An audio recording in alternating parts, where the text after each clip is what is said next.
winding recruiting path and how he grew up and everything, and now to get to this point, he just seems so grateful for that. What does it like to have kind of a guy like that kind of made it here? Well, when you have a young man who wasn't sure what he was going to eat every day or every other day in junior college, and his coach did a great job of getting him to where he is. And you get him here, and he's got a lot of things laid out for him, structured out for him. It's kind of a relief for him, because he sees that, all his hard work is paid off to this point. But now he understands, it's time to get going now. It's time to do well in school, don't get behind in school, but on the gridiron, do a great job and bring those things, those qualities we just talked about, his hunger, his humbleness, his ability to compete, bring those to the table. Is that one of the more gratifying parts of the recruiting process when you're able to give a guy like that a chance to really Definitely. My wife, when you recruit, your family's involved, everybody's involved.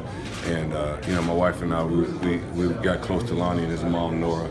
And, it's just, we feel really good that he has the opportunity to really showcase his talents. And he's been through so much, And I think because he's been through so much, he's ready to show everybody what he's about.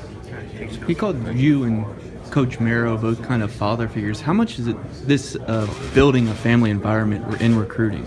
Well, I think it's huge. I tell the players all the time, when we're recruiting them, we have great facilities, we have great academics here, we got a great president, great athletic director, a super duper coach, but at the end of the day, it's the relationships with the players as well as the coach that brings that family together. And we have a young man, like we just mentioned, Lonnie Johnson, who come from a program where he played for 2 years and kind of set out this past year, his little journey. It's good to come back and be with the family. It's good to see that you got brothers to the right of you, to the left of you, that's going to help you through your journey.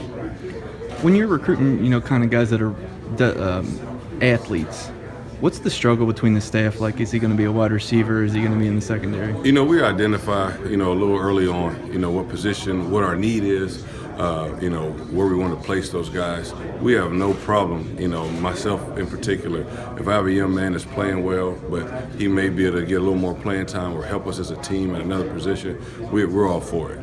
If it's a receiver coming to defensive back, a defensive back going to receiver, if it's going to help this team be an SEC champion, we're going to do whatever's best for the program. We like 5 defensive backs coming in to just sort of salivate a little bit, another chance to... Oh, yeah, I'm excited. I felt we needed a little more depth than what we have for sure. And I wanted to bring that competitive nature. And I think with Lonnie and Cedric being here early, we'll get that competitive nature going right now in spring. And then the 3 young men, Yusuf, Mike Nesbitt, and Ty coming in and during the summer football. I think those guys are going to collectively be a good unit and kind of unite the young and the old, and we'll go out and compete and do a great job. What are you expecting out of Cedric first year? I mean, being here early. Well, what I expect from all the guys is, one, come in and be driven. Come in and get extra film work. This is all new to you. Take the medicine. Come in and want to be a competitive guy at your position. All these guys should want to come in here and start. If you don't have that competitive nature or that drive, it's going to be hard for you at this level. But that's what I would expect for him. I expect for him to do well in the classroom, and then when he gets his opportunity on the football field, to make the best of it. You mentioned medicine. There's some of that waking up early. When we're talking to the early enrollees, they're talking about their morning workouts. Yeah, waking up early, the weight room, the film study, just the mentorship that they have with the older players and the coaches.